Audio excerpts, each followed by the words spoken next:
Hi, welcome to another edition of Pauline Interviews. Once again, I'm here at New Renaissance Bookstore, and I want to thank them once more for letting us use this event center. That's so kind of them.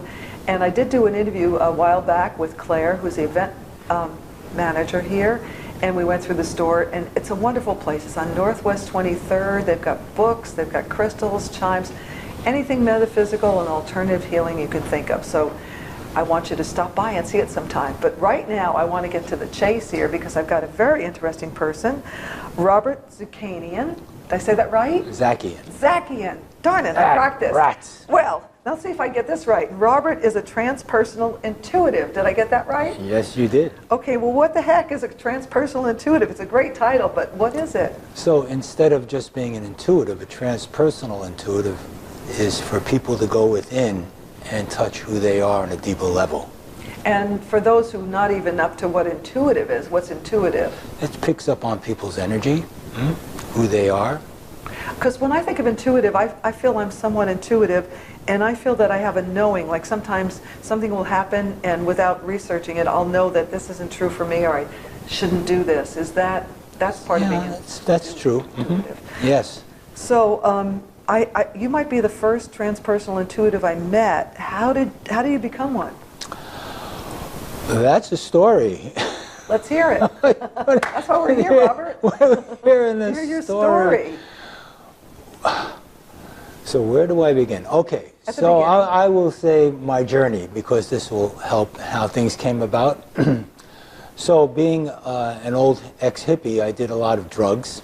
Lots meaning pot and mescaline and acid, but I knew drugs could not take me any higher. So once I stopped, I started searching around for someone that could give me an answer why we are here, why there's pain, suffering, is reincarnation and all that. So anyway, I'm living in Greenwich Village, and somebody hands me the Greenwich Village Voice, and I open up the paper and it says, "Don't worry, be happy, Mayor Baba." I said, "Oh, okay, I'm going to check this dude out. Who is he?" So I go to the meeting, and I'm home. I start having these out-of-body experiences, a lot of laughter. And Mayor Baba said he's bringing in the age of intuition. So that being said, I found out why we are here, what is God, how creation started. And it took me on a journey of a lot of meditation, etc., and etc. So one day in meditation, I'm sitting in my chair, and Mayor Baba says, "Okay, I want you to go and do psychic fairs." I went, "Oh." What do you mean he said? Inwardly he communicated with me and said, "I want you to do psychic fairs." I said, "Okay." So I go. I'm living in Seattle, and how did you get here? You were in Greenwich Village last time we talked. Oh, yeah, boy. You took a... I'm not a shapeshifter, no. So... We'll have to get into that. That's another thing, shape-shifting. That's a journey. Well, that time I was in Seattle, so I've lived quite a lot of different... Got around, yes, ma'am. So... sounds like a Beach Boys song. I don't know. Oh, well, I digress. But you're fun to talk to. Okay. So I went, for lack of a better word, I said, "Oh, poopy, I'm going to have to do psychic stuff." We're having too much fun. Back on track. So I go to this astrology atoll in Seattle, and I said, "Well, I want to do psychic fairs." So he said, "Okay," and the day I'm supposed to do it, I went, "Oh God, am I really have to do this?" And he said to me, "Are you going to do this or not?" So I said, "All right." So I sat way in the back, hoping nobody would see me. But what were you going to do, though? Well, I had to do psychic stuff. So when people found me, I started seeing things coming out of people's heads and so on and so forth. Oh, so you weren't faking it; you were really seeing Oh this? Yeah. Oh yeah, boy. Oh yeah. Yeah. So, I've been to India a few times, so that taught me a lot of things about. Oh, sure, yeah. They seem to be much more advanced in the spiritual. Am I wrong? No, it's a different energy. Is it? Oh, yeah. Before you go into that, though, I want to go back, because when you said you grew up in the hippie era, now, not all hippies wanted to advance spiritually. Is that why you took drugs, or did you just want to escape whatever you were suffering, or why did you take the drugs to begin with? Here comes that word intuitively. So I knew intuitively that I had to. I had to do drugs to open up the doors of perception. You wanted, okay, so your intention was good. The intention was good, yes. Okay. A lot of Armenians, they're very close-knit, so a lot of my friends... You're Armenian. Right. Yeah. And it's similar to Greek Orthodox.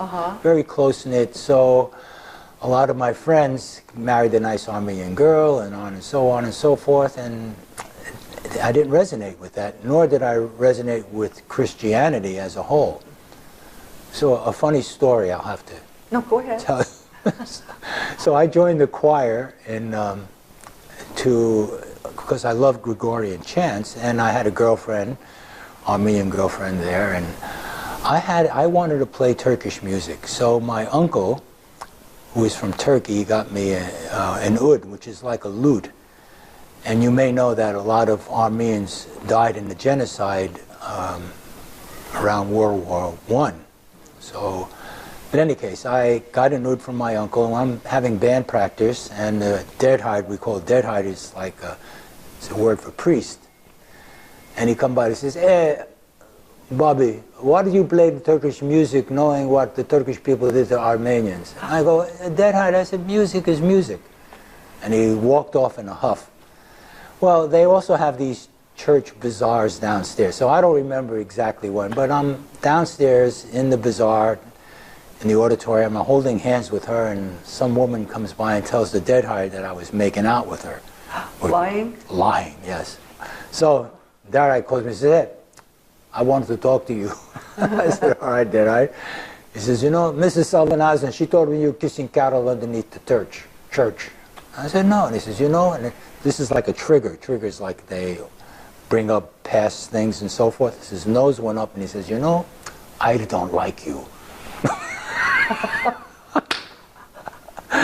Anyway, Christianity. So you're as good as who you are. Yeah. And reading a book and remembering things and doesn't tell me that you have love in your eyes. Well, true, yeah. You can just do it by knowing the person and feeling it. Now, let's go back to India. You said something about India? Yeah, that, I went to India because I needed to go to Meher Baba's tomb. And could you spell his name? It sounds like mayor, but you're not saying mayor. M-E, E like Edward, H-E-R. And he was Indian? East Indian? No, he's from India. He's actually Iranian descent, but his ashram is in India. India. And when was he living? Well, it was 1894 to 1969. Oh, wow. And one year, 1925, he decided not to speak. He was 105 or something when he passed. Oh, he's 79? 70? Oh, I thought you said 1864. No. Did I say 1860? No, 1894. Okay. 1894. Yeah. Okay. Anyway, being intuitive, the journey from doing psychic fairs led me in Montana and even in Oregon. I started doing psychic fairs, and part of that journey also took me to, I had a need to take a sweat in Seattle, going as people may know, sweat lodges. Yes, So what does that do? That helps get you more in tune to your spiritual self? Yeah. Besides getting rid of toxins? I had a Native American connection. So that Native American connection drew me to wanting to get a sweat. At that time in my life, I was needing to find out what it meant to be a man. I had no idea. And how old were you at this time? Probably in the 50s. It sounds like you've been in a spiritual search from a very young person. Oh, yeah. And you just kept searching and searching, and while you were journeying to your search, you were trying to help. You wanted help other people as well. It sounds like you weren't just trying to help yourself. You wanted to help humanity too. It sounds like what you're learning, you wanted the people to know about. Am I correct? True. Yeah. So anyway, when I'm in this sweat lodge, all of a sudden a crow shows up. And the crow became my initial guide, and I said, "Well, why did you show up?" He said, "Well, I'm here to turn your heart inside out." The crow talked to you? Yeah. Well, in your... No, yeah, they talked to me, and then they used to follow me around in Green Lake, Seattle, and we'd have communication and we'd talk. And I'd have a lot of Native American guides. And when I learned what I needed to learn from the Native American tradition, I left a shaman who was my teacher for a while. And again, because I was giving my power away to him versus my own self. But don't you need somebody to get you going anyway? Yeah. Quite true. Yeah. Quite true. And I do a lot of spirit guide You classes. had a lot of teachers too. I was reading in your bio. You had a lot of teachers, a lot of interesting people. Yeah. And they helped you along the way. Oh yes. All this is to become whole. Actualized? To the best of my ability. Yeah. And why is it important for us to become whole? So we know, one, that we're love. Do you think so, excuse me, yeah.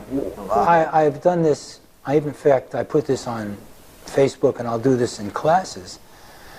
And I don't say I love all the time, because it's really difficult. You're on the physical plane, you've still got the physical going on. Yeah. Well, it's difficult. Yeah, it is. It's really difficult to love, because, for one thing, you have to be vulnerable. Right? There's no place to hide when you're vulnerable. You have to lose your ego. Lose the ego, yeah. And to know you're not a victim. So I would ask people, I said, have you ever been in love? And they said, with a pet or a partner? Anything, yeah. And they said, yes. Well, if you got it, you felt love, then it's a part of who you are. It just needs to be cultivated. So we could use a lot of love on this planet, couldn't we? I know. I was talking to you before we did the interview, and I said that, I get upset when I see things that are happening, and you gave me a good answer, but I didn't write it down, so can you repeat what that was? Do you remember I said, I get really upset about these different things that are going on? Oh. There's a purpose on why it's happening. That's what you said, yeah, there was a purpose. There's a purpose, and part of doing hate, wars and hate, and all this has to happen. And greed, greed causing. I won't get specific right now, but I could. Yeah, go for it. Yeah, greed is really. Well, powerful. I do alternative healing shows for a reason. Right. Because but anyway. So, what is your goal? To love more. Okay. How come can you give some advice to people that are watching on how they can love more? To at least know that you have goodness. Part of when I sit down with someone, and the people that seem to be drawn to me are people who are wanting to go to the next level. They wanted to know their purpose. They wanted to know why they're here. They wanting to release their blockages. So I use both Eastern and Western traditions. Oh yeah, that's what I want to ask you too. What's the difference between the Eastern and the Western tradition? Well, West is more using the psychology of formats to helping someone move through their quote-unquote their stuff. The Eastern part is based on love, wholeness, oneness. Western psychology doesn't really necessarily go there. They'll get to the root of the problem, and then you go on with your life, but there's more to it. There are different frequencies, there are different vibrations. So when someone comes to me, I have what I advertise as my website is Aligning with Soul, and that I help people uncover their purpose, their gifts. That's important. I think that's one of the most important things, because I'd mentioned that in another interview. When you grow up, you have to make a living, or you have to do something with your life, and if you don't find something that makes you happy, or you're unhappy, and you put it out there. But if you're doing something you like, I have a boss I work with, and he's doing his passion. He's such the nicest person to be around, because he's so happy in what he's doing. So we make the world better for ourselves and for everybody else, don't you think? I think that's one of the most important things, is to find your purpose, your soul purpose, or your purpose, period, don't you? Oh God, yes. Most definitely. You know, there's an interesting thing. I have somebody that came to me and they have guilt. A lot of people do. Right. A lot of people have I guilt. don't, I hope. So I asked them, I said, well, you have this guilt. What is it doing for you that's positive? That's what I ask people. And they'll say, well, nothing. Well, then I said, well, why don't you just get rid of it? Let go. And then I get the blank, the silence. Well, the positive aspect of you holding on to it, it keeps you safe. Well, why does it keep you safe? Well, then it keeps that person safe because it's familiar. If they drop it, whatever it is that they're holding on to, then their vibration is going to change. Who they are is going to shift. And that can be scary because their personality, who they thought they were, is not. So now they're going into unfamiliar territory. And that scares people. It takes courage, right? It takes courage to move To change. from that, yes, to change. So how do you do that? Well, I don't believe that one has to go through getting all their childhood stuff from way back, all the muckety-muck, go through that pain and suffering. That's the Western way. Yeah, and having to bring up the parent stuff. However, no one can grow spiritually if the child is fragmented from the whole.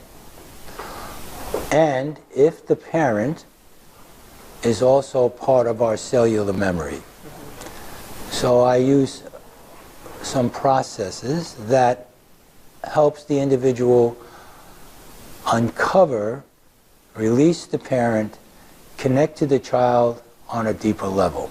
Do you think it would be interesting if we do another interview and I could be like somebody to come in so people could see what you do with a person? And I'm not embarrassed. I don't mind throwing myself out there. I have to think about that because it's unique for me. Oh, okay. I don't want to just share that off, okay. but I can give you some aspects of that. How's that? Yeah, that sounds good. That would give you the idea. Yeah. And also, before we go, I wanted to ask you, you studied... You know, you are love itself. I am? Yeah, your eyes. So first thing somebody comes to me, I look at their eyes first. So when I was searching, I picked up a Buddhist book, and on the Buddhist book it said, look at people in the eye and watch how many people turn away. And of course, people turn away. And then it said, eyes are the mirror of the soul. So the first thing somebody sits with me, I look at their eyes. And it gives me a sense of of who they are and how they feel about themselves. Whether they're mischievous, or there's pain, or there's happiness.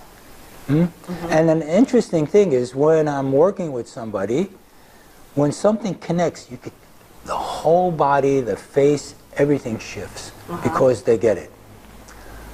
So let's say somebody comes by and they're shy. You know, it's interesting. I'll get somebody that's shy. Right? Same thing.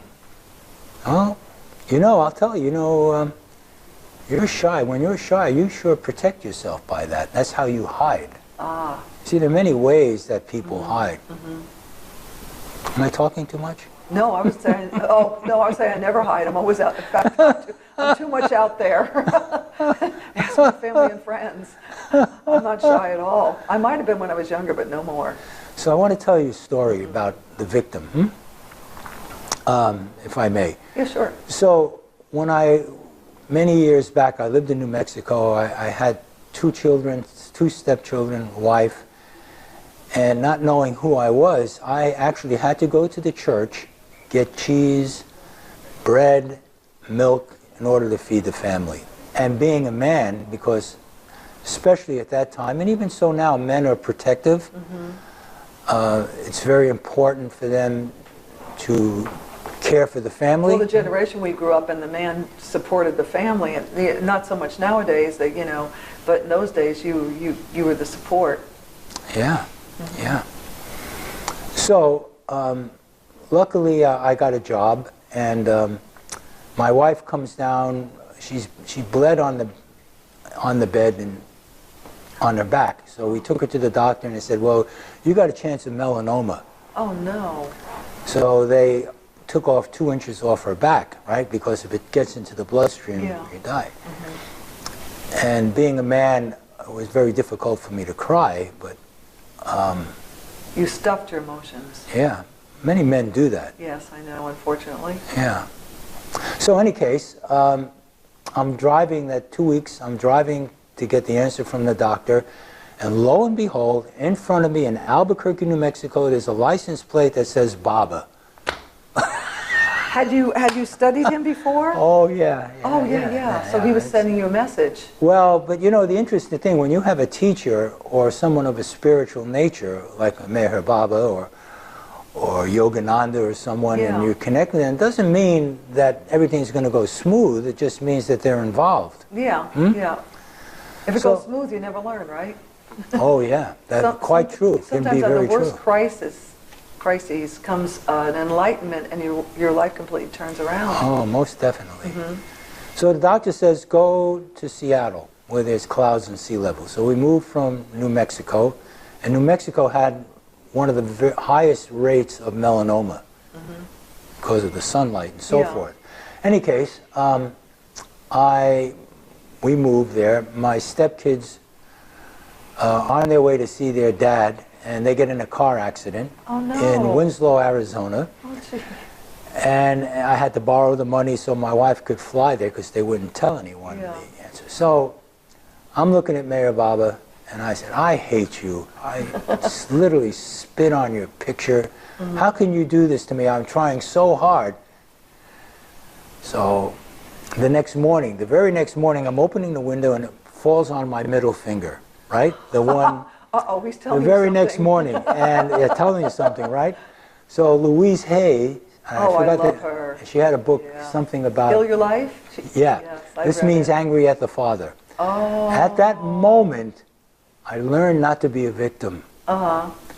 So God, Spirit doesn't do anything to us. God is not here to punish us. It's only here to learn. You're like the biblical story. Who was it that's, I forget which biblical person, but why me, God, you know, something happened, I forget.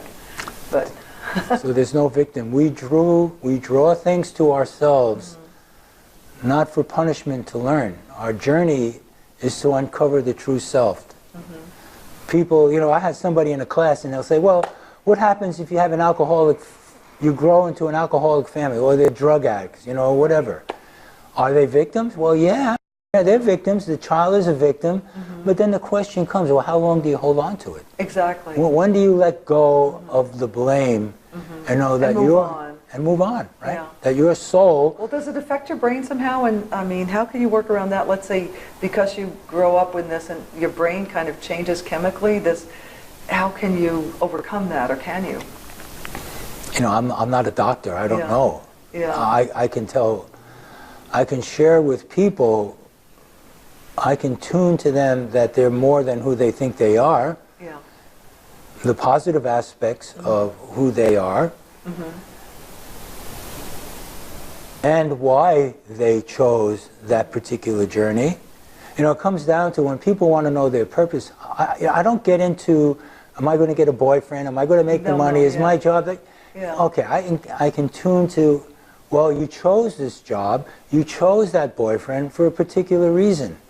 I can tune into, if they're in a relationship, their energy of that particular person. You know, I had somebody come to me, and it's amazing, someone comes to me and they're moving out of state to go and live with their partner. Not a good idea? I have never personally experienced anyone having something positive out of that. Why is that? They go for the wrong reason. Oh, really? That's what I found. Well, what if they love the person? Yeah. You said it's all about love. Well, what type of love? Oh, what's the need? Yeah. What are you getting out of this love? What are you getting out of the relationship? See, and often and it's mostly women. What happens with many women that I get, right? Many women, they learned genetically to be caretakers. It's always somebody first before themselves. And now, thank goodness, women are now standing up. They're taking their power back, not giving it to the men.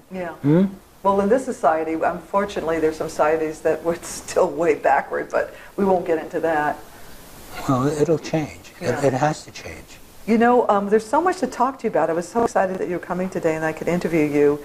Well, if I may go on. No, go ahead. Yes, of course. To this aspect of, so this particular woman, she said, yeah, I know that he's controlled. Like, if you go down there and he tries to control you just one time, you leave. Mm-hmm. So what happens with women, and this is what I'm getting at. Here's the person, they see what's in front of them. Let's say it's John. Mm-hmm. So they see John's potential, right? Yes. They feel John's potential. They see John's potential. But John's potential is not ready. And then that gets them in trouble. Oh. John will get into the control. John likes the power. John likes to have it his way, etc., etc. Yeah. So when women come to me, often what I have to say that when they've in a hurtful relationship because you've seen the potential, but they're not ready. Mm-hmm, mm-hmm. The potential now that you're a good person, but he's not. Yeah, you're intuitive. Yeah. Use that intuition to see what's in front of you. Yeah. Use your mind to step out of the box. When you hear somebody that says, "I want this," or their voice vibrates, or they change, use that as an understanding of where that person is. Now, yes, we do get angry. Mm-hmm. We're not mechanic, we're not stone. But if it's a continuation, then that's telling you that person is not the one. Now, you drew that person for a reason. So there's lessons. What's your lesson here? Yeah. And he also drew you, so he's getting something out of it too. Exactly, yeah. You see? Yeah. This is what I'm getting at. It's complicated. It's really complicated. I want to end because I want to interview you again. I think we could do another maybe 10 or 15 minute interview, a little bit more on this topic. It's so fascinating. Do you mind? No doubt. Okay, because I want to talk That's to from you. India. Yeah, I want to talk to you more about what you study, how you got to this point. It's so interesting. Oh, okay. And then, you know, maybe do a little role playing or something. Okay. Thank you, Robert. It's been great. And thank you for watching another edition of Pauline's interview. But there's going to be a part 2 because Robert is fascinating. Okay, watch again. Thank you.